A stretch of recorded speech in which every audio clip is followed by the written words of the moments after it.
Ladies and gentlemen, there's not long left until Uniball's over, but we've still got things to talk about. Tebbs here with Steve. You're here on Gridiron Hub for the rundown. We've got a very special show. We've got people from the UE Bullets coming on to talk to us about the game. But when is it? It's tomorrow. I'm going. Are you going? You should probably go. You're but going? On that, I didn't know you were going. Yeah, I got nothing else to do, have I? I don't know your life. Oh, I don't have anything else going on. Look at the state of me, come on. But not only have we got UE Bullets versus Notts Gold tomorrow, we've got the Pride versus the Newcastle Raiders. So we're going to get straight in to discuss the games that are happening tomorrow and subsequently the week after for Division 2. Are we going bottom up or are we going top down? What are we? I think we go bottom up.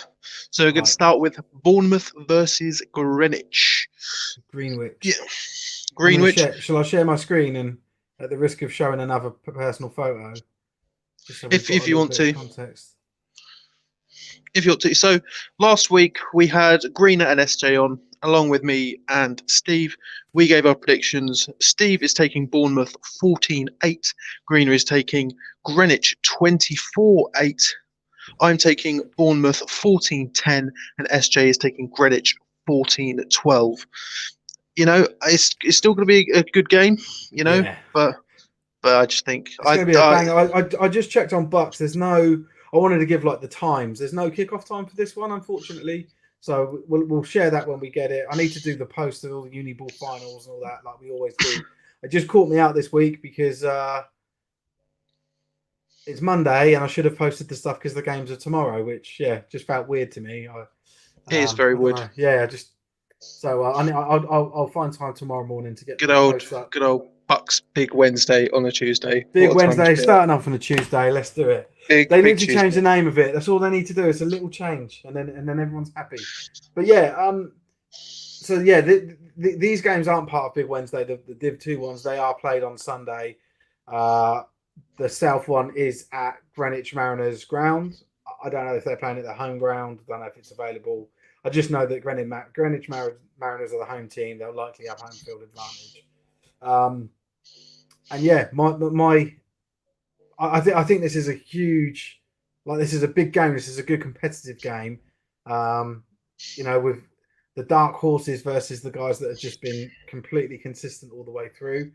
I stick by my Bournemouth prediction. I might get to this game. I don't know. I'd love to get to it. It's hard when you've got kids and they don't listen, and your missus is stressed. I'm just not doing it because as much as I do love Uniball, it would be fun. I'm not travelling into central London. I'm sorry. Yeah, you have to sort of go. Well, no, yeah, you'd have to drop in and go around the North Orbit. Yeah, I go sort of under it and then back in.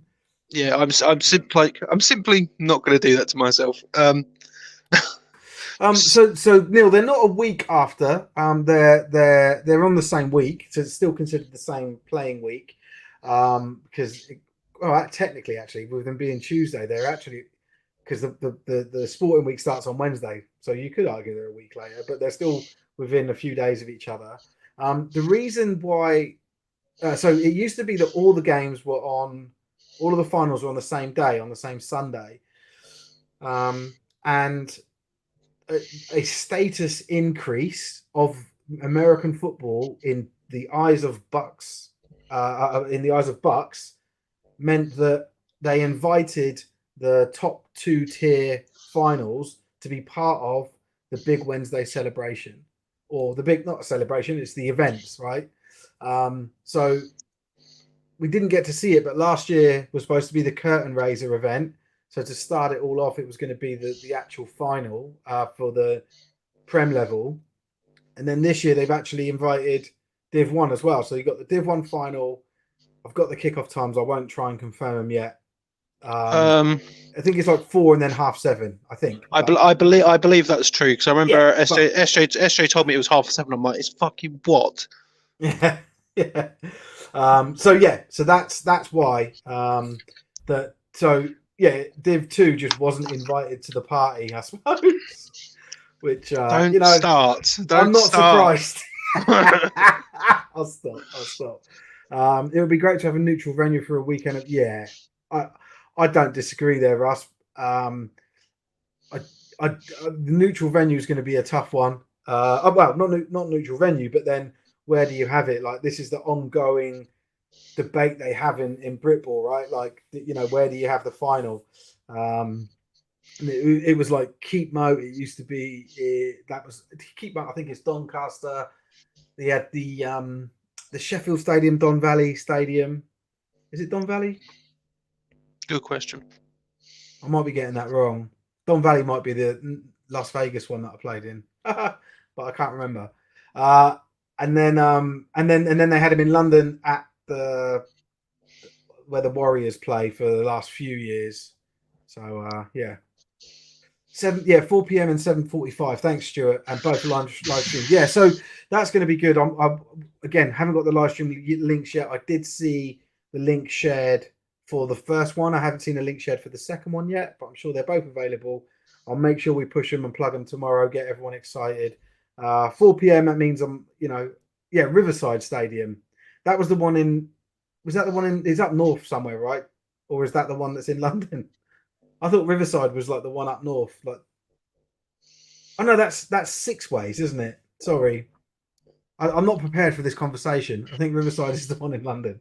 But anyway, yeah, I think Russ, I do agree. It would be a great event to have them all sort of back to back at the same venue. And maybe the answer is that they just sort of move around. One year it's I don't know Loughborough, the next year it's up north or whatever. But anyway. So that's our so are we split with our expert punditry, Tebbs? Are we split 2-2 on this? It's the only game that we're split on. Right. And is the split 2-2?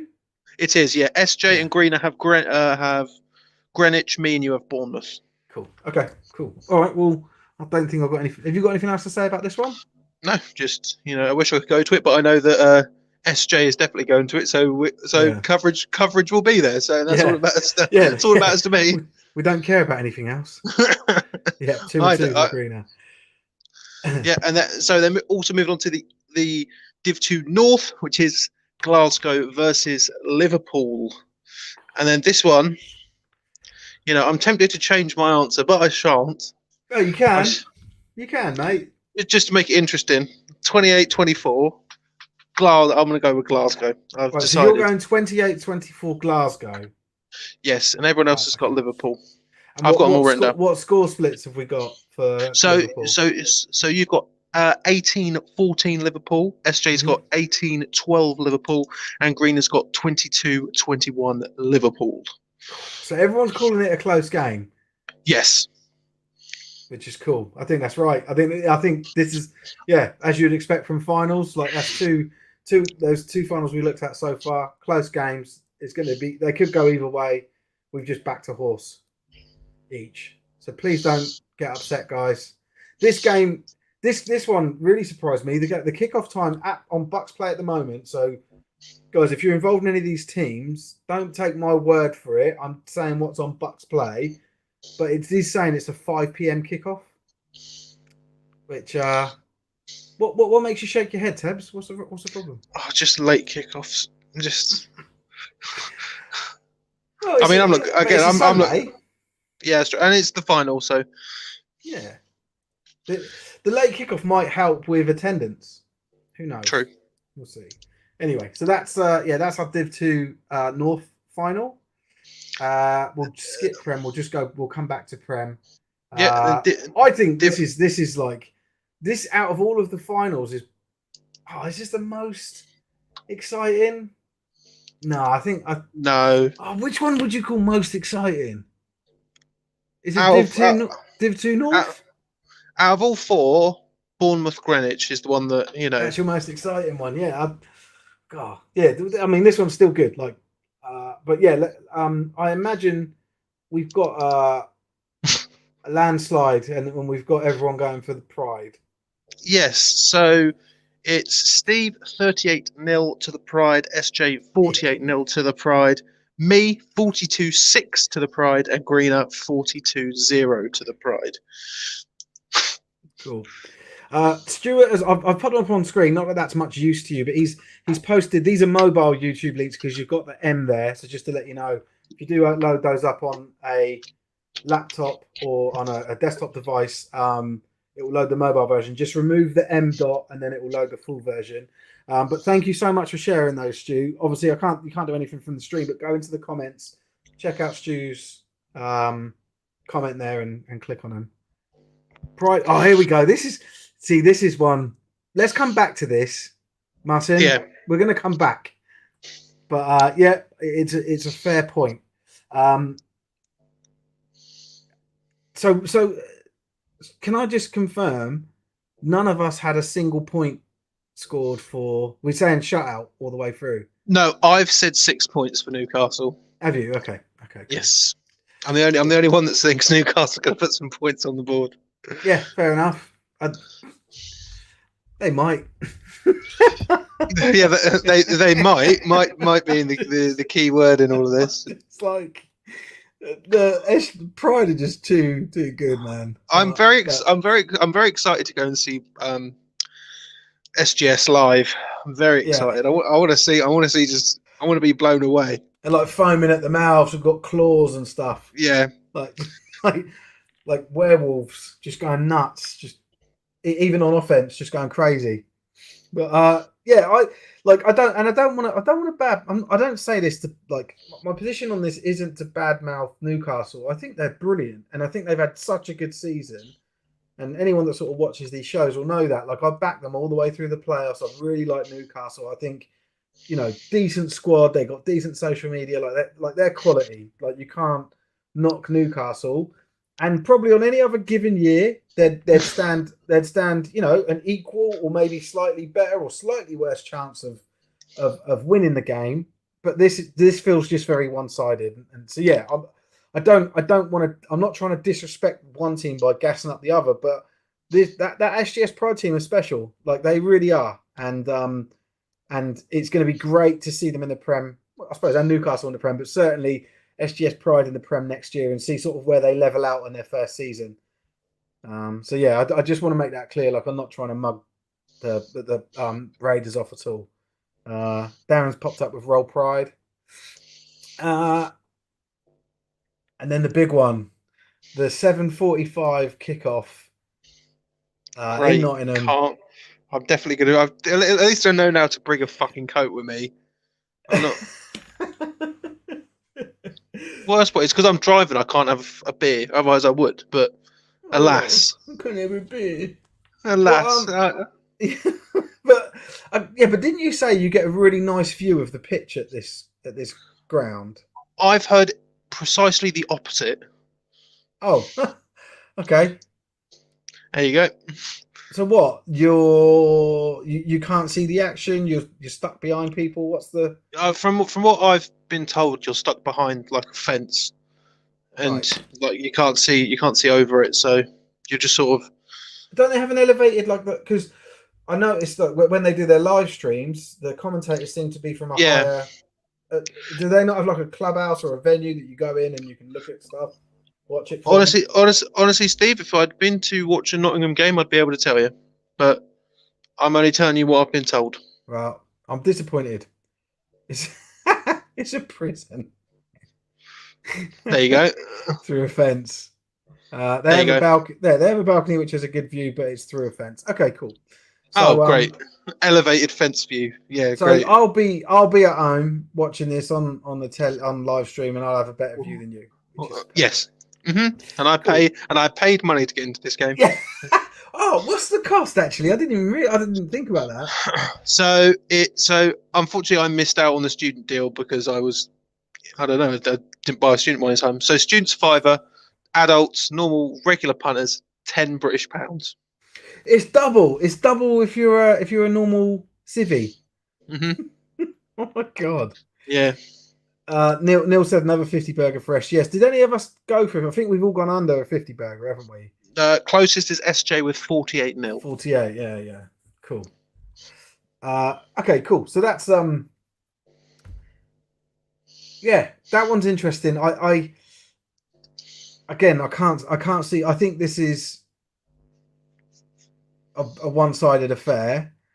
However, there's the whole any given Sunday element to this as well for me. Like I've been seeing, you know, I follow a lot of stuff on social media, and like see the stuff from Nottingham. I think that they're preparing well. They've got, you know, there's this whole nothing to lose thing. Oh look, Chris said, didn't I say 52-0? He did, yes. Oh, so that someone did give a 50 burger. No, not for the Pride game. Oh, that's what he was. I don't know what game he was talking about. What did he do 52-0 on the? UE versus Notts. Ah, right. And that's what we were talking about. Yeah, cool. Yeah. So I think Nottingham have been preparing really well for this. I think they're well up for it. I don't think that their loss against Leeds Beckett is going to factor into the heads. You know, they're going to come out guns blazing. It's going to be good, right? And like I said, it's got that little glimmer of something there, but I don't know. I can't see past that. That Bullets do you remember defense. Do you remember what your score line was though? It was something like, I think I did, like, was it 30-0 or something? 42-0. 42-0. Yeah, I don't want to. That's my prediction. I don't want that. I want a really competitive game. I want, like, you know, scores changing. The leagues changing all the time with different scores and different types of play and all that. Like, that's what I want.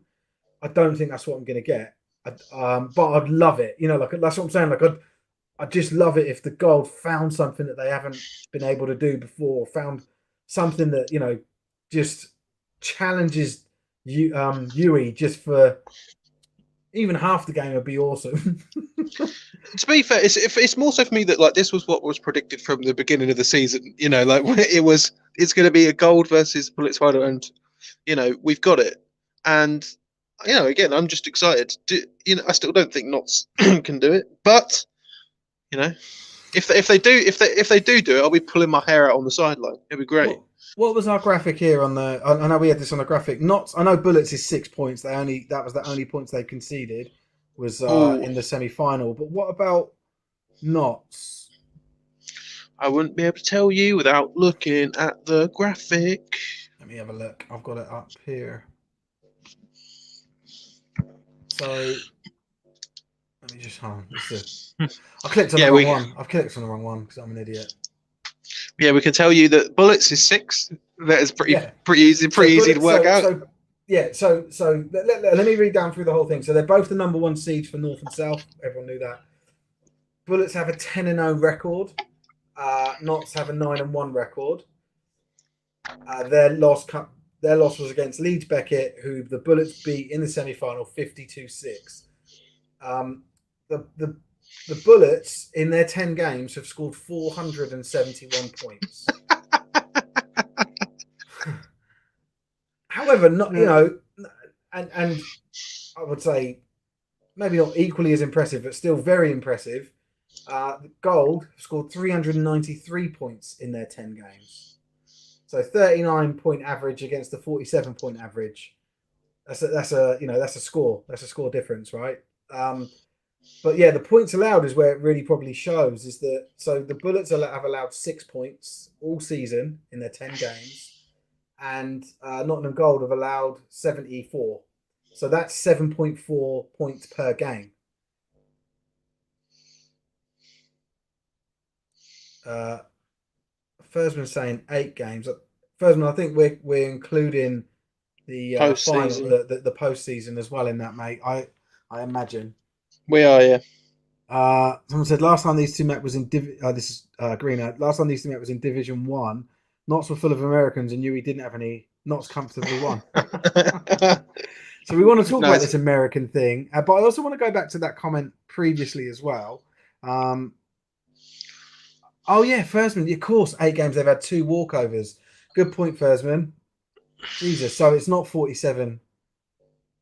It's even higher than that. I can't work it out. So, well, it's 10%. I'm not going to do it arithmetically in my head.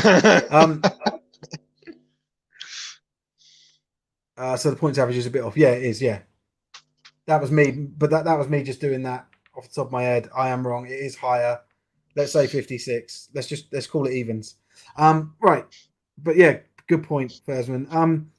What I want to come back to was what Martin said here. Where is it? That they should have gone straight into the Prem. Here it is.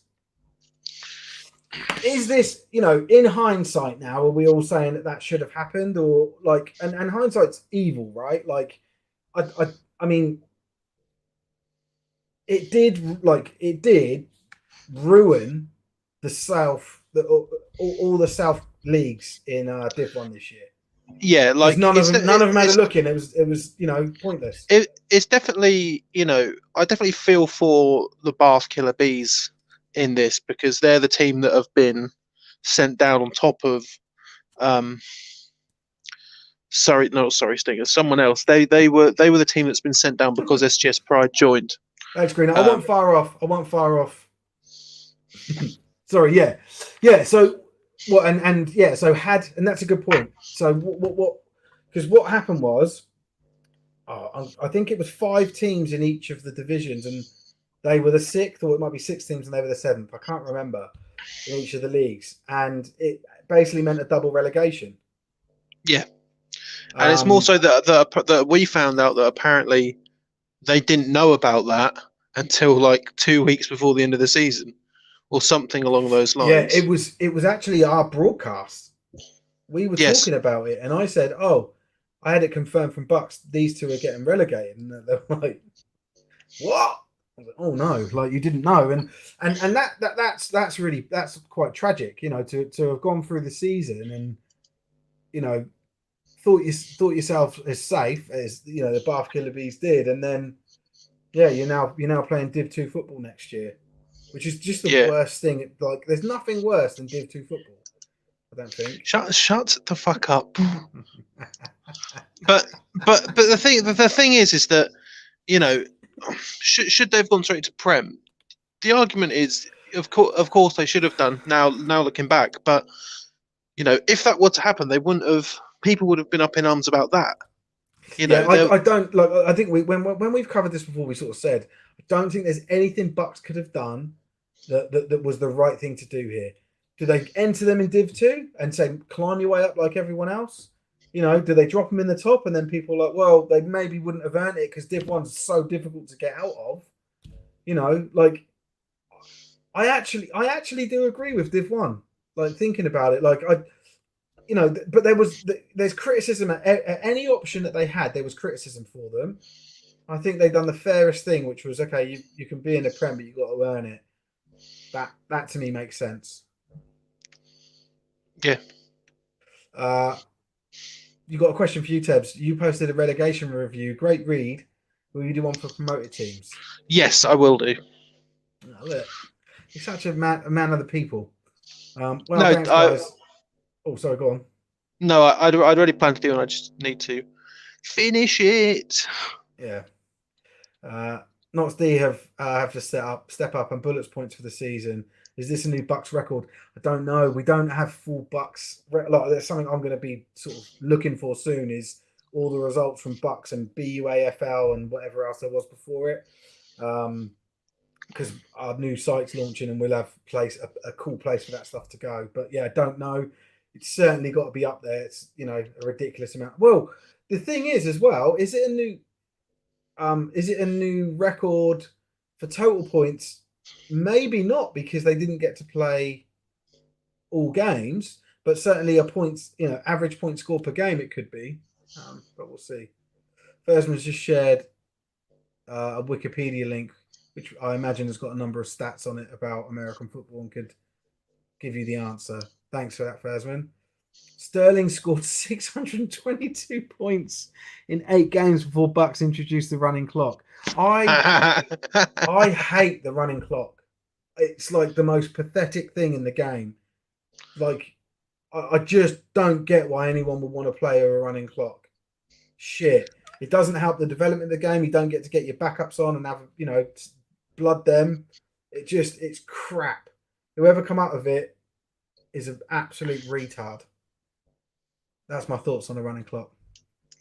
Sorry, I mean, I've got some trigger words, and that's certainly one of them. IFAF yards, running clock. Oh, don't get me going.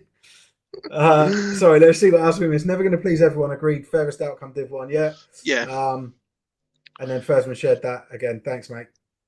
Or did he share it again, or I just clicked on it again? God, no, there was share it twice. Well, I don't know what that's like. A time before running clocks. Is the unofficial forum still accessible? Because I remember trying to click on a link for that a couple of years ago, and it wasn't possible. I'd love to scour through that and just pluck stuff out of it. Probably someone from Div 2 came up with it. Yeah, exactly. Shut up, SJ. No, I think he's right. I think SJ's right. It was Cricket P who came up with it. He brought it over from cricket. It works there, so it should absolutely work in American football. But yeah, I imagine it was someone from Div 2. And one of those people that plays for like a couple of years and they wear the kit and they don't actually really get on the field and then they leave and they never come back again to the sport. And that was their legacy. Anyway, right, Tebbs. I think we're done there. Right, what are we moving on to now? I believe we've got a guest, haven't we, Steve? Well, I need to invite him. Hold on, I haven't sent him the link. Why don't you keep talking while I send him the link? Good one, Steve. You're too busy slagging off running clocks. Yeah.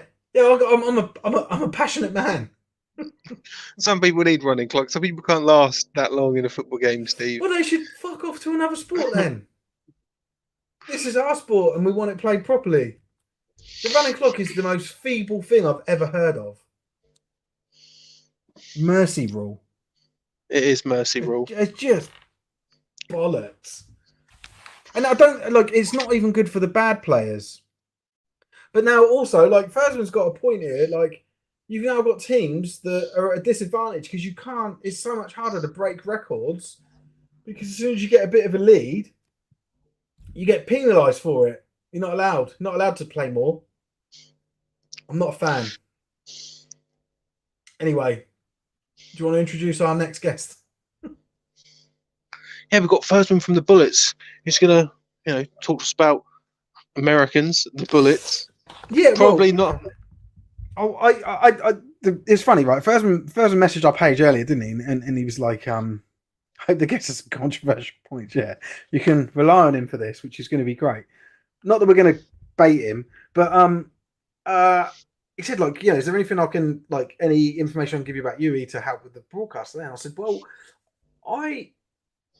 for me, I don't side with this, but the biggest criticism that I see over and over and over and over again about UE is, they've got so many Americans, and I see parents comment it, players, coaches, like all across social media, people are like, oh, no fair, right? And I just want, like, what I said to Fersman was like, it'd be cool to like have some stats about that. And he said, let me come on and I'll talk about it, because he said it's like there's been a story to it, like a progression. So I'm quite cool with that. And here he is. Jeez. Hey, welcome, mate. How you doing? Hello. All good. Buzzing here. Good, yeah. Well, I appreciate you reaching out and wanting to come on and having the balls to come on and just sort of talk about it. Like I said, like my personal views on it are like, yeah, it's better for the sport. I do think there should be restrictions on number of Americans on the field at once. Like there traditionally was, like when I played in Europe, you could only have like a couple of Americans, and they had to wear a big A on the back of their lid, which was always funny. I don't necessarily need the A, but yeah, I agree with the limiting the number of players, but I don't agree with the number on the field. But I don't agree with limiting the number in the squad or coaching or whatever. I believe there's great value that they can bring, and I suppose that's what you're here to sort of articulate. So that's my position on it. But I suppose when we're doing the questionnaire, I do want to sort of give both sides of the coin a bit of gravitas in this, and so I suppose sort of over to you, and I want to sort of prod and poke you with this and sort of say, why is that not fair and all that sort, or how is that fair and all that sort of stuff. But just to sort of prep you, I don't want to sort of stitch you up, and I appreciate you being here. But yeah, I just thought, just because it's like a broken record every single week that you guys play, Americans, US flag getting posted, all that sort of stuff. Yeah, I suppose over to you. Like, how do you articulate that from your position? Yeah, it's a good question. To be fair, my primary goal was to hype up the final. Yeah. Just Well, you can do that too. Bit, when you guys were picking the most exciting game of the week, this is probably the highest quality Uniball game that's ever been played in the UK. So, from our perspective, just trying to raise the hype. And I guess the initial thing here is UE do get a lot of heat for our American players, but the reason we're doing so well isn't just because of our American players. We've got players from Belgium, France, all over Europe, guys from the NFL Academy, guys from the Pride, guys from all the country who've come to the Bullets because they want to progress in the sport. So I guess the first thing is kind of that. It's not just the USA Bullets. It is like, we've got a whole rounded team. We've got over 100 members of the squad, which is amazing for the sport. And we've had, 17 guys go to the GB Students Camp as well.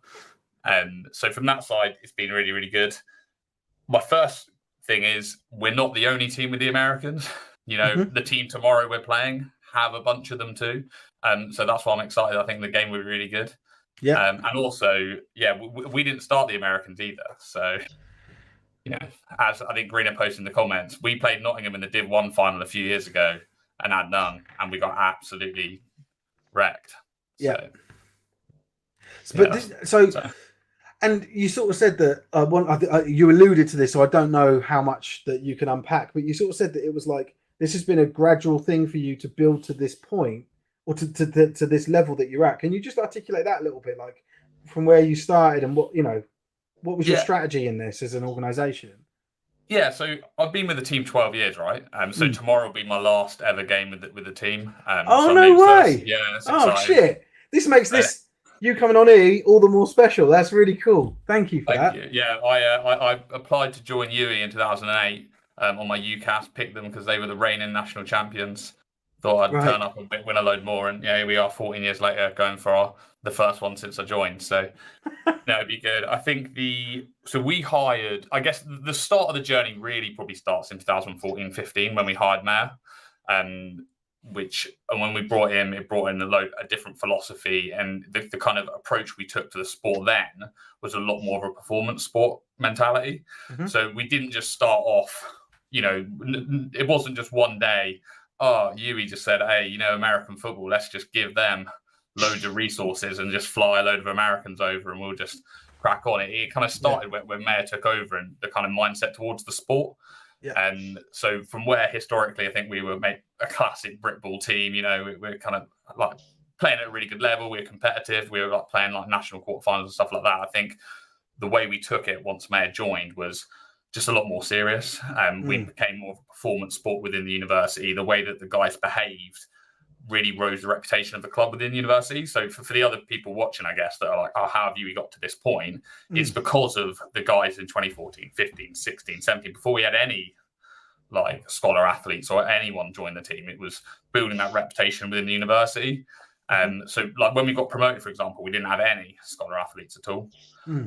But we were a performance sport. So we had access to we have like a performance gym at the university. We've got like dedicated nutritionists, training programs, all of that type of stuff that helped elevate the program. And then we got, our first kind of international athletes in 2009, 18, 19. Right. And then we had a few more in 1920 when the season got cancelled because of COVID. And then we've got a similar amount, I'd say, this year. What is that amount? How many are there? I think it's about 175. From what I read on the gridiron comments. Yeah. If you read especially our Instagram post, there'll be several thousand that you've got lined up. Yeah. But yeah, like what are you allowed to share that number? I don't want to goad you in anything here. So if you're not comfortable answering, don't. Like I'm not fussed. We've got, I'd say, like. Well, it kind of varies, to be honest, because I'd say on the field, to answer the question of how many have on the field at one time, I'd probably say we have anywhere from 3 to 6. Right, okay. But if you watch the game tomorrow, you'll see star players and you'll see people making incredible plays, and it will not they'll be from all around the world like tomorrow. Like the MVP tomorrow could very well be a British guy or a European guy. Like, would not surprise me. We've got top guys across the board. Yeah. So what can I just ask? What are you going on to do once you leave UE? Are you done with the sport? Are you moving on to something else that you can share? Yeah, it's an out of Britball work thing. So the company I work for, we're opening a office in the US. So I'm moving over to open up the office there now. That's all right then. Yeah. Quality. What part of the US are you going to? It's just outside of DC. It's in Arlington, Virginia. Yeah, I used to live right near there. That's where I learned to play in Northern Virginia. I used to live in a place called McLean. Oh, mate, it's right by there. We're in Roslyn. Yeah. I used to play. We used to play against like Chantilly, Annandale, Springfield, all that area, Braddock Road. But that's that I used to play. So I played for it's Fairfax County is the name of the county. I used to play for the Fairfax County All Stars. That was my first like step up from like normal domestic leagues. So it's a lovely area. But good for you, man, and hopefully you're able to get involved in some capacity over there, man, because it's another level. Like, you know, it's unbelievable over there. So you can recruit for UE. That's the plan. I bet that's what this all is about. It's basically UE have paid for me to go. You know, on this big recruit. I've got a private jet flight. No. Yeah, exactly. Yeah. A comment here for Dan Mayer from the Gloucester Gladiators, ex-uni head coach. We taught him all he knows. That's 1 year head coach. For the Glads. So I mean, Tebbs, have you got any questions to ask first? Man, I think that's everything I wanted to sort of get through. Is sort of like understand. Oh, actually, one more thing I wanted to ask. Sorry, Tebbs. Fuck you, Tebbs. Was the off the field stuff. You know, like, so the non-gameplay related stuff. What have you seen, or what do you think that these Americans and even these other imports are bringing into the British game, and you know, obviously specifically within your organisation? I think the first thing is just a mentality. Like, you see the guys that have been playing the sport for like 7-8 years. They're just so used to going to university, but also having that huge focus on sport. Like, you know, from our side, we do 15 hours of stuff, I'd say, a week, and that's kind of what they expect. You know, classroom sessions like lifting, like stretch, yoga, nutrition, all of that type of stuff. And I think that's kind of grown since we brought these type of guys in. And in terms of off the field stuff, I'm assuming you're referring to like the benefit that bringing these kind of high caliber athletes. What's so good about it? You know, what like additional, like, I suppose sort of like, I don't know, non-official stuff that they bring to it. You know, like they sign up to be a player, but you also got this stuff out of them. You know. Yeah, I think it's as I said, it's definitely the mentality stuff. I think it's just their approach to the sport, the passion they have for the sport, their kind of understanding of what they can kind of bring. You know, there's a lot of guys on our team that had never played the sport before, but are now, you know, signing pro contracts in the summer, like, and that's because they've worked with top level athletes, and it's just their approach to the sport. They've really kind of risen the reputation within the university for us. Yeah, that's awesome. And how that's a good point as well. How has that been? Like, how does the university view the American football team? Like I hope really well.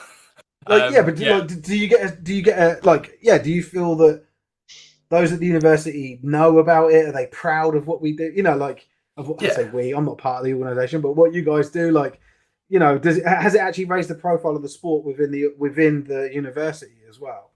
Yeah, so the American football team are they're a performance sport at the uni. So we have 3 performance sports at UE, and American football are one of those. And we're, just due to the sheer size, the other 2 teams, I think, are basketball and squash, so they're obviously a lot smaller. So in terms of performance sports, like, the Bullets are the number 1 kind of sport on campus at UE, which is obviously probably a lot more different from other universities, and it definitely wasn't the case kind of 10 years ago.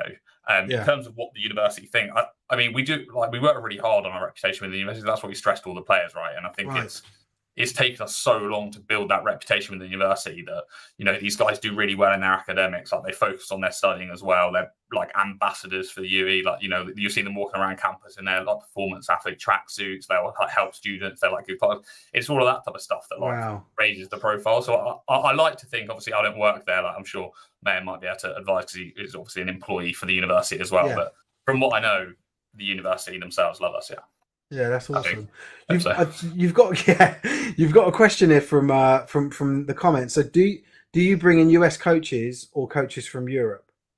Like, do you import coaches as well? I think it's the question. Not currently. We've got a variety of coaches who have played in Europe. You know, I mean, obviously, Coach Mayer, for example, has coached in, like, played in America, coached all over the place, and you know, obviously, you guys know Frankie's played in Europe as well. So we've got people who have coached and played in the US and played in Europe, but we haven't got any, I guess, specialists. We haven't imported coaches, if that comes. So we haven't got any scholar coaches.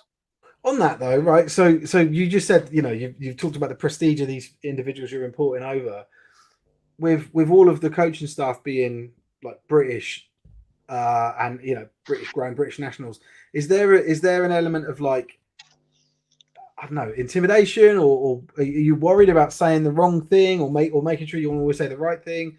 Are they open to helping you as well, like as a coach? Like how does that dynamic work? Because you must feel, I say you must feel. I'm not trying to put words in your mouth, but I wonder if you sort of feel, well, what the fuck can I teach this guy? He's an absolute stud, right?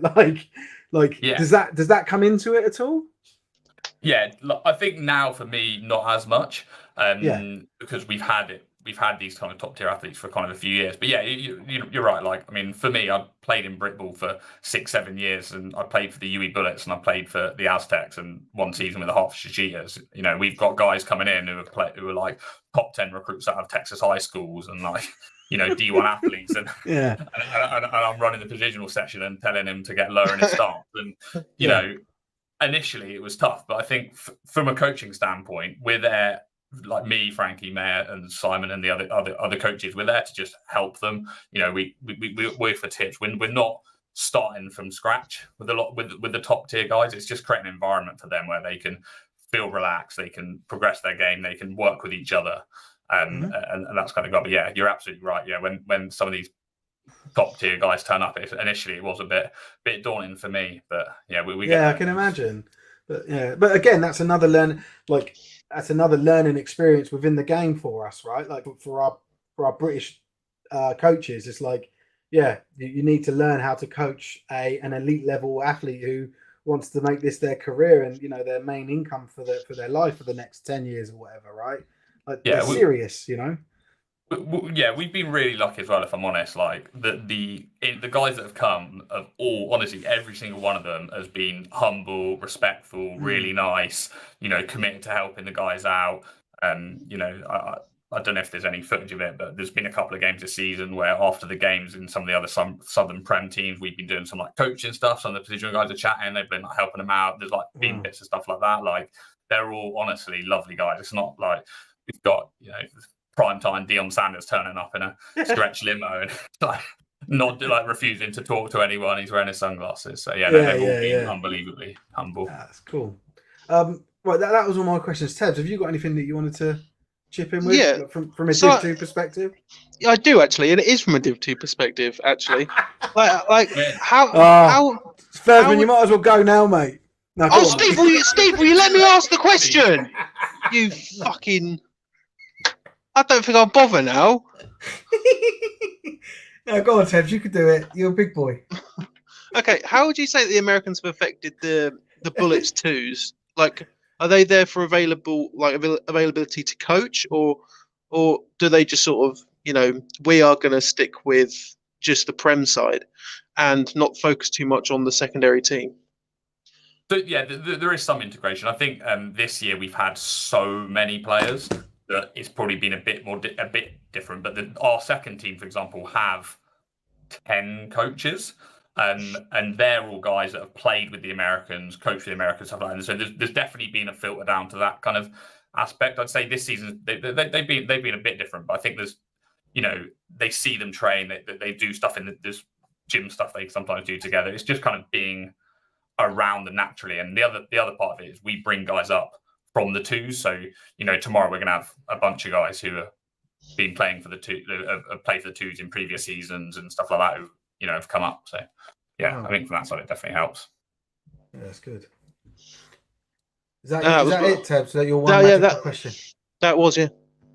It's a good question, mate. It's a good question. No, thanks, Steve. Steve, do you want to see this by any chance? Yeah, what is that? What is that? Oh, it's my master's degree, Steve. I thought it was in a frame. Oh, yeah. Do you want to talk about that? Yeah. Well, let's let Fursman go first, because he doesn't need to sit here in between all of our bullshit. No, but also, what do you think of the game tomorrow? I think that's important. What are the thoughts? What are the thoughts you can give on the gold? My thoughts on the game tomorrow are torn, right? Because I'm a fan of Britball, and I would love for it to be a super competitive, really exciting. Steve mentioned it. He wants back and forth lead changes. Yeah. I've been trying to win a national championship for 14 years. My heart can't take that. But it can wait another year, can it? It can't wait another year because I'm off. No, I mean my request. Yeah, you can have that next year in the Bullets versus Pride Mega Bristol Bowl. I know, the Bristol Bowl, yeah. But yeah, no. Look, Nottingham, they have loads of really good players. Like they're a really exciting team to watch. I think, you look at their season. We've obviously watched loads of film on their games and stuff. They beat every team in the north before the return fixture. I know they lost one to Leeds, but I think they'd already won the division at that stage anyway. So from our side, have they even been tested? Are their international athletes being tested to the top of their ability? So I think tomorrow should be a really exciting game. As I said, I think it's probably the highest quality American football game that we've seen. I've personally ever seen. I've played in Britball a while. I've played in the kind of in the adult prem, and I've played in Uniball for ages. And I think tomorrow the two teams are probably going to be the best two teams I've ever seen. So yeah, it should be good. Hopefully you win. Yeah, you got a couple of questions. Special teams TD on the cards for tomorrow, Fursman. So this question obviously alluding to you are the special teams coordinator. Is that correct? Yeah, so I'm the special teams coordinator and the O-line coach. So are you calling a special teams TD for tomorrow? Absolutely, yeah, no doubt. Yeah, good on you. I love it. That's what I want to hear from a coach. That's exactly what I want to hear from a coach. Well, what special teams coordinator could I be if I come in and not guarantee? Okay, here's the next question. Will you fake a punt for us tomorrow? Steve, that's not my call, is it? Well, that's a special teams play. Is it not a special teams play for you guys? Yeah, that's not my pay grade, Steve, to be making the call if we're doing not my pay grade. If it was up for me, Steve, we'd be doing the end around fake field goals, the hook and ladder punt. Annexation of Puerto Rico. Yeah, correct. But yeah, no, who knows? You have to tune in. Oh, mate, I can't wait. I think this is the last question. We'll see. This is from Neil. Have you got any predictions for Pride v Ewing matchups next season in the Prem? No That's comment. you. No comment. Oh, come on. Okay, fair enough. Well, let's say ask me tomorrow. Yeah. Associated to the team, and I'll give I'll give my full thoughts on the Ewing. I never want to sort of bully people or push people around for coming on the show. So I'm absolutely fine with you not answering. All I'll say on the Pride is, the way they approach the sport is class as well, right? It's similar to you in terms of their commitment to it, the type of stuff they do, and I think their athletes very different, have not played the sport as long, but the preparation that they have is kind of is showing. Like the reason they're doing so well is because they train more than every other team, and they've got that above every other team in the division. I think that's why they've done well. So no, it should be. It should be exciting matchups between you and Pride twice a season next year, and also obviously I won't be there, but they'll good for the environment, less travel costs. So it's a very green game. Yeah, which is really good. All right, cool. Well, first we'll leave it there. Thank you very much for coming on, mate. Genuinely appreciate it. It's such a class conversation. Good luck. Good luck tomorrow, mate. We'll obviously be watching, and we might catch up with you in the next show and just sort of see how you're doing. But thank you so much. All right, mate. Take it easy. Thank you, mate. Russ here with the Fumblerooski. Yeah. I don't know. Do you even get that reference, Fumblerooski, and the annexation of Puerto Rico? I know what the Fumblerooski is. Right. I don't know what the annexation of Annexation of Puerto Rico is trick play that's from the film The Little Giants. It's one of my favourite American football films, and everyone always goes on about like the adults. These are just kids playing. Rick Moranis is in it, and what's the dude? Al Bundy, I know him as, but he's obviously got another name. But yeah, I know you mean Cowboys versus the Giants, and it's just that's the annexation of Puerto Rico. Yeah. This is like nerd. There's this nerd that doesn't play. He's a young lad. He doesn't play, but he does all this analytics, and he teams up with John Madden. He's like, "Yeah, what do you think of this play?" And, John Madden's like, "Yeah, it's good. Let me just try and they come up with this play together." And it's the play that they do right at the end of the game. I don't want to ruin it for you, but it's hilarious. You don't want to ruin it for me. Yeah, because I expect you to rush out now and go and buy it and watch it. So, and during that play, the Al Bundy, head coach of the Cowboys, thinks it was a fumble. Thinks it was a fumble risky play. So he shouts it, but he was wrong. So right, okay. I've just googled it. So no, it's quality. It's quality. There's so many like good little one-liners in it. It was out in like the mid '90s, and so when I was playing in the States, it was out, and it was constantly on HBO on telly. So I must have seen it like 20, 30 times. So yeah, I'm a big fan. Anyway, what do we go on to now, Tebbs? Relegation. Unless you want to talk about how I smashed my master's degree. Oh yeah, because you pulled out a flimsy piece of paper. Yeah, I did. We're not used to seeing that. Yeah, so basically, I was talking with me and Steve were having a business call, and I was describing to him how I smashed my TV. Where basically, so you see this shelf up here. So my master's degree was sat on top of there, and there was this glass deodorant thing was sat there, and I was cleaning it, and my master's degree started to fall, and me lunging to grab it, I launched this glass deodorant thing into my TV, which is now smashed and doesn't work. And then on top of that, while I was saying to Steve that story, I put my master's degree back on the shelf. It fell down. It smashed. So, so my TV's broken for literally no fucking reason. Unbelievable. There you go. Do you know what I'm most disappointed about with that is that with you telling that story, you didn't then break another thing. Yeah, that would have been amazing. But yeah, there's nothing else to really break. I don't want. Yeah, and so Steve got to witness he got to hear my master's degree frame shattering on the floor. It's just funny because the amount of prominence you give it, and I don't mean that you're up yourself with it, but just like, you're always like, oh, I've got a master's degree. And then you smash it. It is really funny. Yeah, I did smash it. I need to buy a new one. I need to buy a new fucking TV, to be honest. But yes, relegation.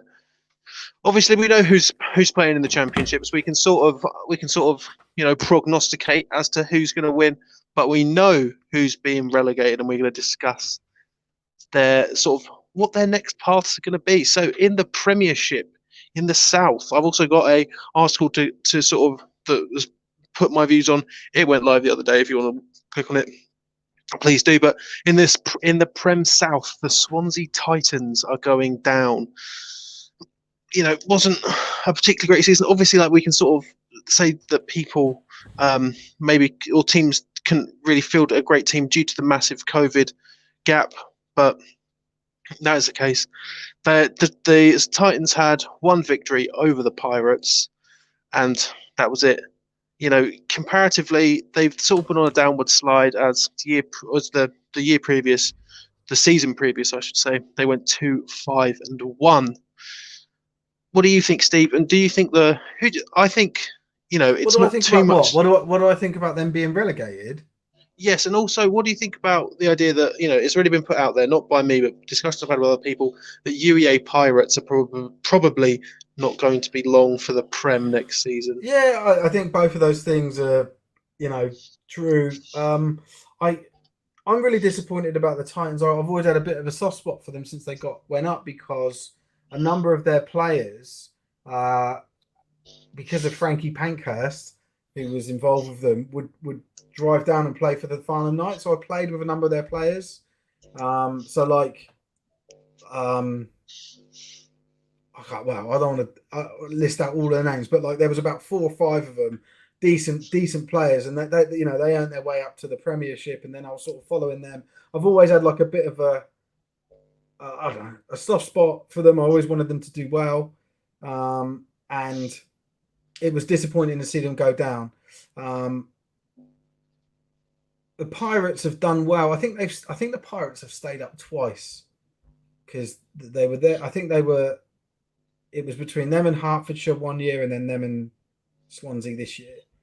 I think with the Pride going up, they're up against the Pride, the Bullets, the Lions. Who's the other team?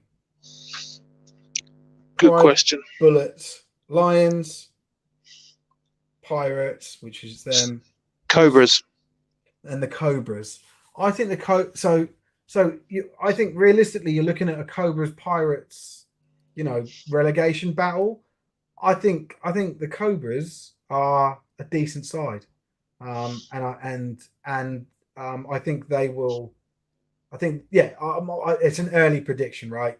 But I think the Cobras will get the better of the Pirates next year, and the Pirates will go down. I know it's a very early prediction, but in terms of Swansea and Div 1, I don't think they're going to bounce straight back up. No. Unfortunately. I think, Div 1 South, as we've seen this year, it was like people had a bit like teams like the Exeter Demons, like Brunel, fantastic teams that, would have progressed further had their path not been stopped by the Pride, So I just think there's I think it's those teams that are going to still be in the mix for the playoffs. I don't think, unfortunately, the Titans are going to bounce straight back up. Too early promotions. Who are we taking? Too early. Oh, promotions back up to next. I'm going to go Exeter. Yeah, I am, and I'm going to go. I know Brunel are in for a shout. I'm not like.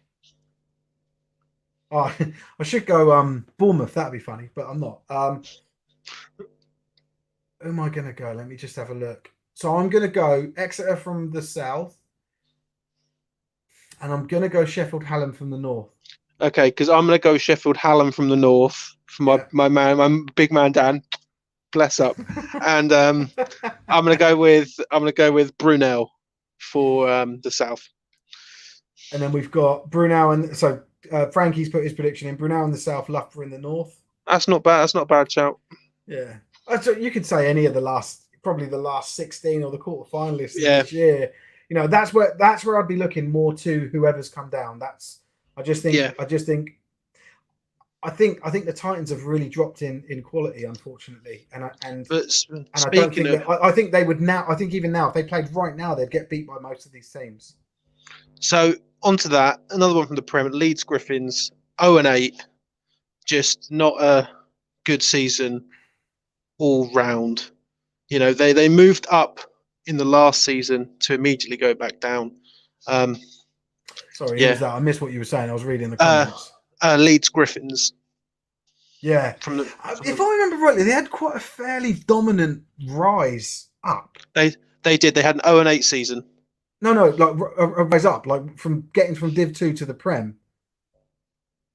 If I remember rightly, like back when they got, I might be wrong, but I can remember them being really powerful and being quite surprised about their performances this year. But do you know who else really surprised me this year? Was the poor performance-wise was Sterling Klansman. Yeah, I mean, considering how in past seasons they've the first part of the season hasn't always gone their way. That Christmas break comes, bam, flip, the switch is flipped. They go all the way. Yeah, it's a shame, and then obviously how it sort of ended with there being a walkover loss, and their head coach then resigning. I think that's very damaging to the team. Chris Green said Swansea played against Barracuda on the Bristol Barracuda on the weekend and only won 12-0. Barracuda only just got promoted to Div 1. I don't know, like I'm always a bit dubious of these varsity games, unfortunately. I don't think there's teams that prepare too well. So I don't know that that's much of a litmus. I don't like I could be completely wrong, and it could be, your point could be really strong, Chris. But I'm always taking with a pinch of salt these varsity results. Apart from like the Sheffield one, I can't wait for. That's going to be epic. Yeah. UE2 then get promoted to the Prem in a couple of years. UE2 Pride Cuda Cardiff. Yeah. That would be funny. It's the breeding ground of great football in the UK. That's it. So so in terms of people going down from at Div 1, we got the Derby Braves, the York Centurions, the Leicester Longhorns, the ARU Rhinos, the Surrey Stingers, the Bath Killer Bees, and the Reading Knights. Obviously, Bath Killer Bees and Reading Knights, both of those coming from Southwestern 1. Yeah. Sort of gutted for Bath. The two that I'm surprised about, Derby Braves. Like, I can remember earlier in the season saying to you, I remember Derby Braves as a Prem team. I'm always expecting them to jump straight back up, and now we're talking about them as a Div 2 team. Like, Div 2 is like the worst standard of football I think I've ever. I won't do it, Tebbs. But for me, it's surprising. That fall from grace is enormous. And then who was it? There was another one that you said. York, Leicester, ARU. No, ARU. I'd see them as a div. What's the other team after that? Surrey Stingers. Yeah, the Stingers. I always consider them like just a stable Div 1 team. I don't think they're Prem level, but I never saw them as going down to Div 2. So those are my sort of two that stick out for me out of that batch. See, sorry, go on.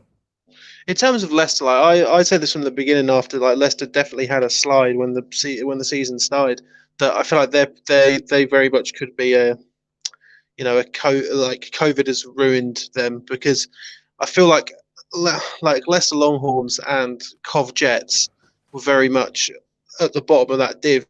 Article I've said, unless Cov Jets have a big turnaround, which is possible because they are a former Prem side and national champions, that they very well could do. But they beat Leicester twice and Warwick Wolves once 6-2. Yeah.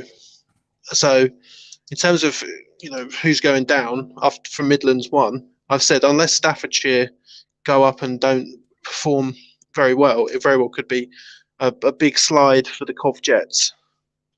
Yeah. Stingers. So Joe's come on and said Stingers were let down very heavily by injuries this season. It's just a massive show. Hopefully that bodes well for next season, right? Hopefully they've got got some players back, and they're going to put a lovely, promotion push from Div 2. But then for ARU, they only played half their games. Yeah, I was surprised they went up to Div 1. I see them as a Div 2 team, ARU. That might sound harsh. It probably puts some noses out of place, but I think they were getting nosebleeds in Div 1. It's too hard for them. Then in terms of it's got to suck for the Killer Bees, but it's just bad. It's not a 1-6-1 record. Not particularly great. You can understand sort of why they go down, but then the Reading Knights, on the other hand, they still won a game against Southampton. So that's another team. So I just want to bring that up. Actually, this was pointed out to me recently. Southampton, the Southampton Stags, isn't it? Yes. So they've got they keep their players for an additional year because they're a medical university or institute. So most of their players, I've been told, are on 4-year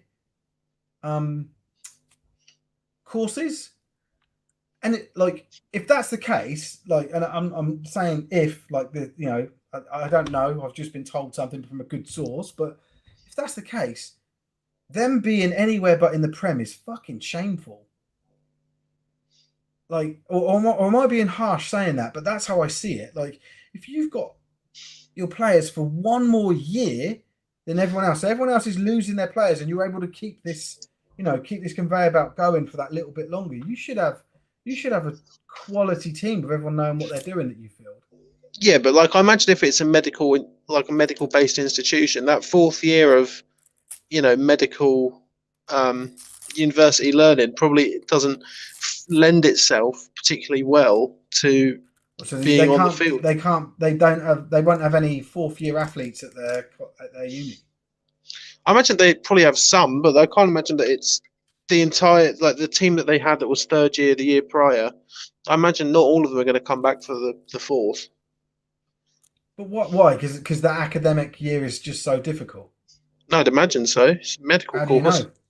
How do you know? Because it's a medical course. So, why wouldn't it be difficult the first couple of years and then a little bit easier in the next two?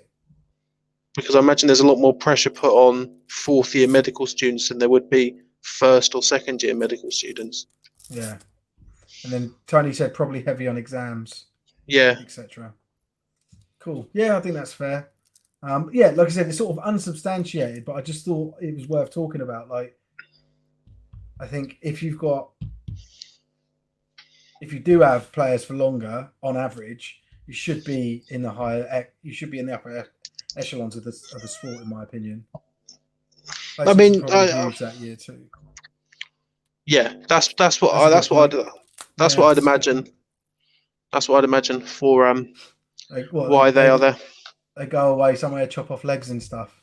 Yeah. Look at torn ACLs. The one that I think is probably the most sad is just York Centurions. Their social media was so good the whole year, but they're going down. They've got Premier level social media. That's what they've got. Yeah. No, they were good. That's a shame. And you're probably gonna have to remind me, but if I remember rightly, didn't the Derby Braves make a decision right at the end of the season regarding like the paint? Sorry, the paint. Is that paint on the sideline? Yeah, that's it. They decided not to play that game, and that's what got them relegated because it gave them a forfeit loss. They dropped 2 points and they got relegated. Yeah, I think so. That's tragic. Hey man, those jerseys cost money. Aren't Scottish degrees all 4 years as well, undergrad? Don't know, Frankie. I'm not clever enough, said Tony. So that's all of our relegations, right? We don't get any relegations out of Div 2. Nope. So out of all of them, which was your biggest shocker? Honestly, probably Bath. I know that's sort of like not even Bath. I guess probably York Centurions because they were on that battle with Hull Sharks. More than anyone else, like when once Cov beat Leicester twice, it was the writing was on the wall that Leicester were going down because Cov weren't particularly strong. But I'd say York because Hull haven't had a particularly great season. They've had quite low scoring games. Then obviously I know you don't really put varsity scores and everything, but Lincoln beating Hull 12-0 for varsity as well. Was it 12-0 or 20-0? I can't remember. 12-0. Are there any? Someone's asked this actually. Someone asked about. Are there any teams that you think are going to bounce back next season? He isn't talking about bounce back. He's talking about bounce back from the playoffs and jump up to that was SJ. So Exeter, Brunel, Portsmouth probably strengthen even more next year. Portsmouth definitely having a chat with their head coach. He was like, "We've got a really young side. They did so well." Yeah. I think. Yeah, especially speaking to them on the sidelines.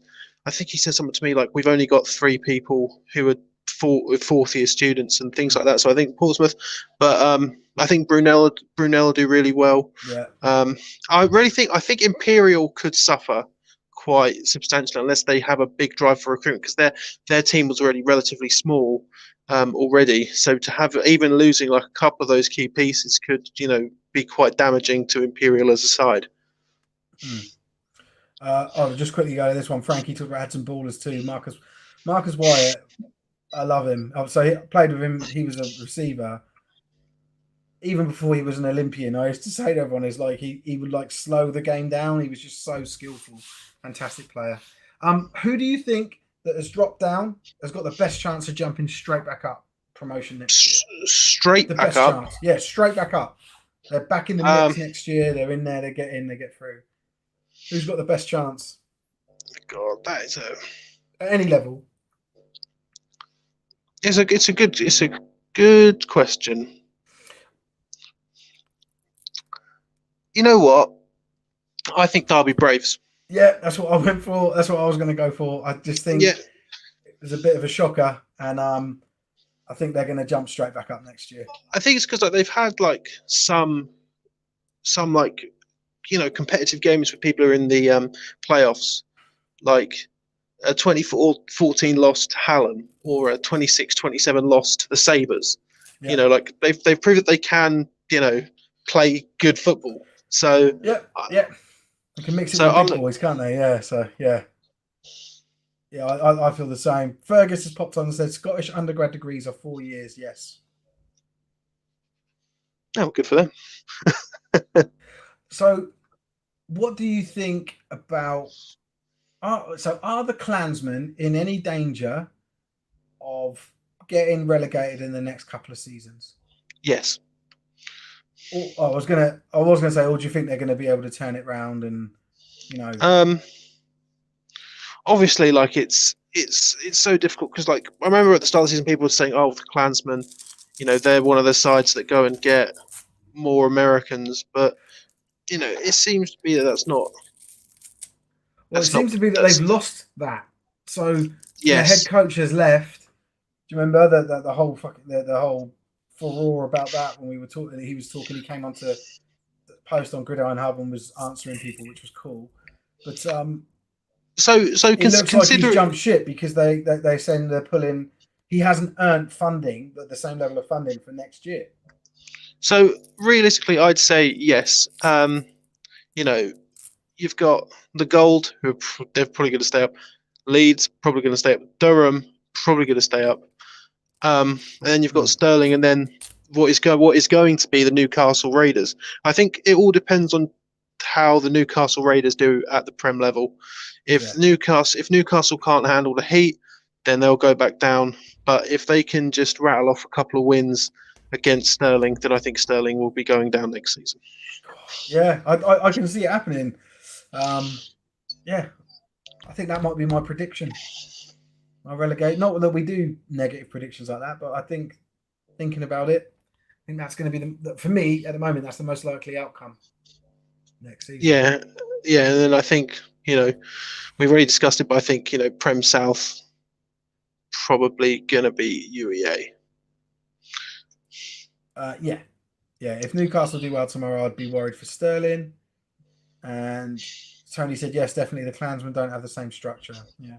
Especially because their head coach is now gone as well. Yeah, so it's just odd. That's really odd. I still don't like it.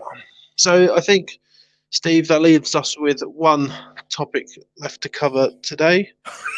Oh my God! Yeah, God. I thought we were about wrapping it up. Yeah. No, we've got one more thing we have to cover.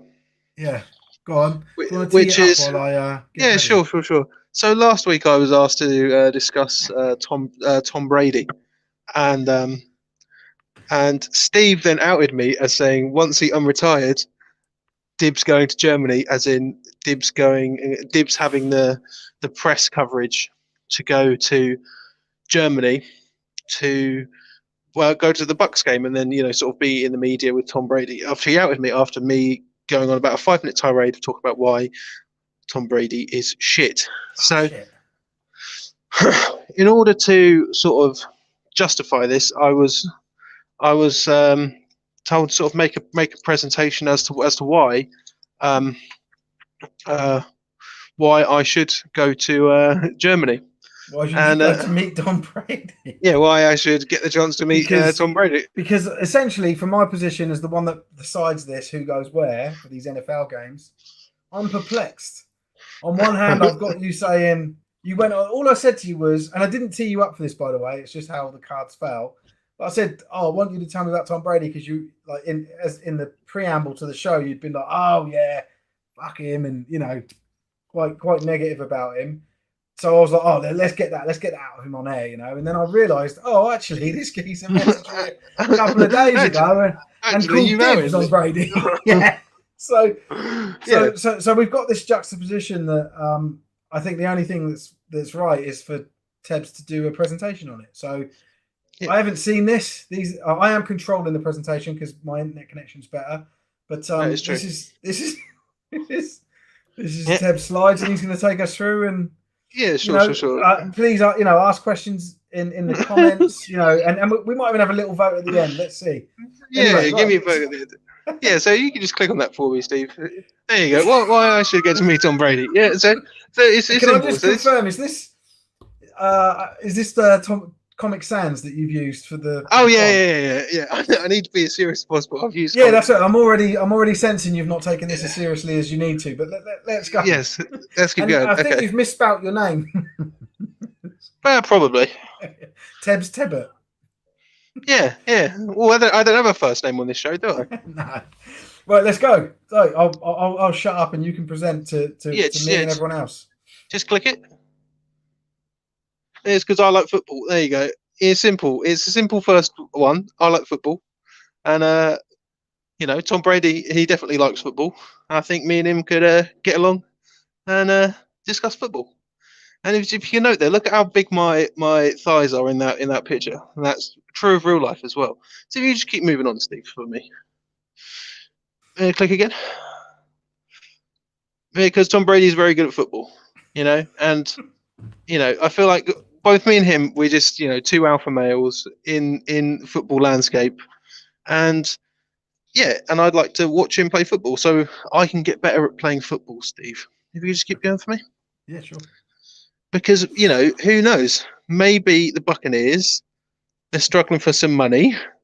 They might need a new left guard. He might take one look at me at a press conference to be like, I'll sign you for, a cheeseburger. I'll be like, yeah, okay. And maybe I can show him how just protect him very much. You just move on, Steve. Yeah, cool. You just got a first question come in. Do you want to wait for questions at the end, or do you want to? Yeah, we'll wait for questions at the end. Okay, yes, cool. And then this is my big one. If you just click it again for me. And because, Tom Brady's not very good anymore. So we're going to have Tua here. And Tua's, if I'm trying to sort of get Tom Brady back to where he was, maybe if I can get him in touch with my best friend, Tua Tagovailoa, we can, I can get him some tips. Maybe give him Tua's phone number. Who knows? So you just click it for me again. Oh, no, skip that one. Skip it. Skip this one. Yeah, skip this one. Yeah, skip that one. Yeah, skip it. And this is my master's degree to show that I'm an accredited sports journalist. You can keep going. And then I'm just making sure that, he's not some sort of cyborg, because I don't believe that Tom Brady's really a human being. You just click that again for me. I've done some animations. Look at this, because he only eats avocado ice cream. Look at him. He's munching away. Just click it. Click it again. Click again. Yeah, look at him. He just keeps eating it. Click it again for me, Steve. I don't need to. He's just playing it. Look at that. Look at that great animation. Look at that. He did this all he eats. I don't know if you guys can hear the sound effect. I think you can, but there's sound effects of this. Yeah, I put in sound effects. So he's eating it, and he just keeps eating it. And that's what I want to make sure that he's not using avocado ice cream as some sort of PED and cheating in the league. Gotcha. Keep going. Keep an eye on him. So this is the big one. This is what I need to show him. So he knows that I have 9 Super Bowl rings, and he only has 7. Now, I wasn't, there's a way to sort of get around this. Can you just move on to the next slide for me, Steve? Oh, sorry, he's crying here. There's an animation. He's crying. I forget my animation skills. And see, I wasn't going to do an animation, but, my life's very meaningless at this point. So if you just click again for me, Steve. See, look at this. Then click again. Here you go, 1, 2, 3, 4, 5, 6, 7. See, he's only got 7, right? Yeah. Right? He's only got 7. How many have I got? Click again for me, Steve. You've got 9. You've got 9. Let's click again. Again, one more time. It'll tell. Yeah, one more time. 1, 2, 3, 4, 5, 6, 7, 8, 9. See, and that's the difference. Is so he knows, who the real alpha is. So that's sort of all I've got. in terms of why I want to meet Tom Brady. So you can click one more time, Steve. There you go. That's it. It's been my presentation of why I should meet Tom Brady. Okay. So no, skip that one as well. Skip that one as well, Steve. Skip that one as well. So that's been my presentation on why I should meet Tom Brady. Yeah. Well done, mate. A lot of effort went into that. It did. Yeah, as comical as it was, I can tell there was you've put a lot of energy into those slides. Yeah. I didn't realise you had those couple about two. I would have blanked them out. But anyway, so let's just start before we go to the final decision. Let's just ask some questions.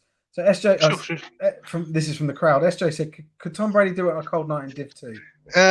Depends. Depends who he plays for. He'd probably be a backup for. He'd probably be a backup for who? Probably be a backup for. What we could? Is he eligible? We don't know. He could play for let's say he was. Who knows? Let's say he was. He could play for DMU.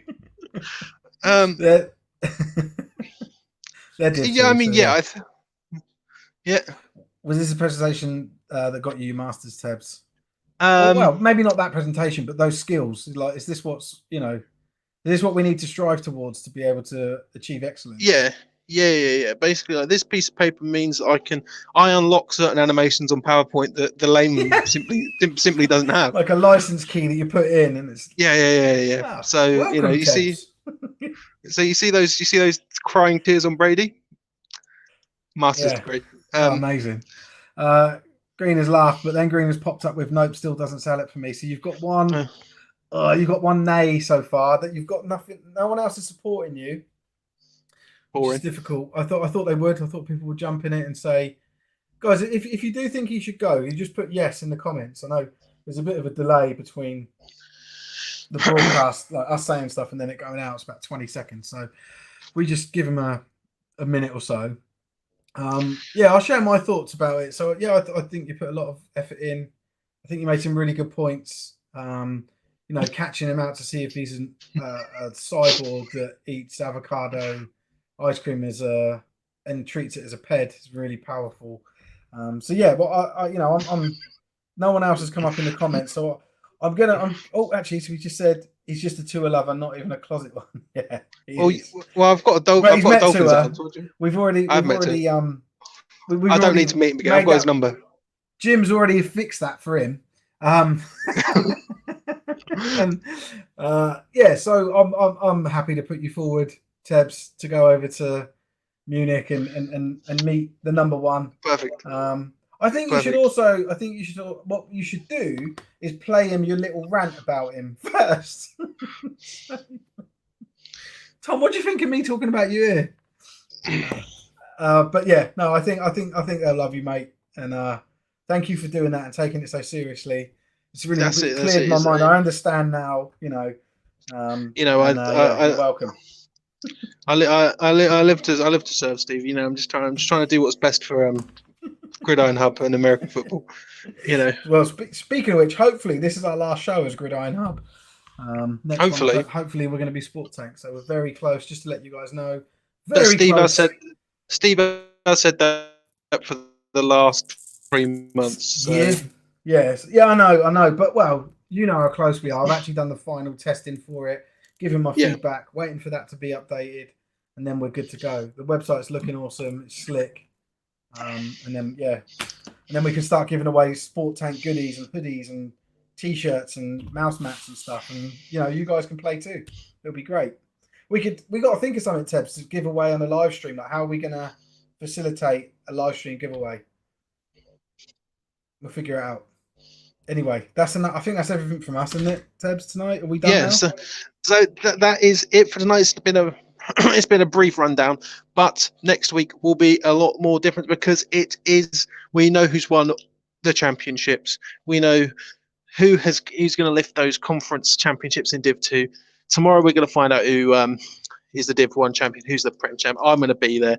SJ's going to be there. If you love the presentation and you were there, just say, I think you deserve to go to Munich, and I'll make sure to video you and send it to Steve, just so it's proven. Cheeky night out in Munich with Tom Brady and the boys. That's all I want. Yeah, I don't see why they wouldn't offer you that. So yeah, cool. Yeah. All right, guys. Well, thank you for tuning in. Greener's going to be there, which is cool, so you can see him. You've got a vote from Ireland. Yes. From Neil. Thanks, guys. Enjoyable as always. Yeah, cool. Thank you, everyone. Get in touch with any questions or stuff you want to see on the show. I think we're not running out of ideas, but we also just want to connect with the audience. It would just be cool to sort of, give us a funny topic and we'll go through it. Just try and avoid my trigger words. We'll put it up in a document this week about what exactly the trigger words are. You can't. I was going to say put it along the bottom of the screen, but that's no good because I'll see them. No. Anyway, thank you very much, everyone. We'll see you later. Take it easy. Thank you, guys.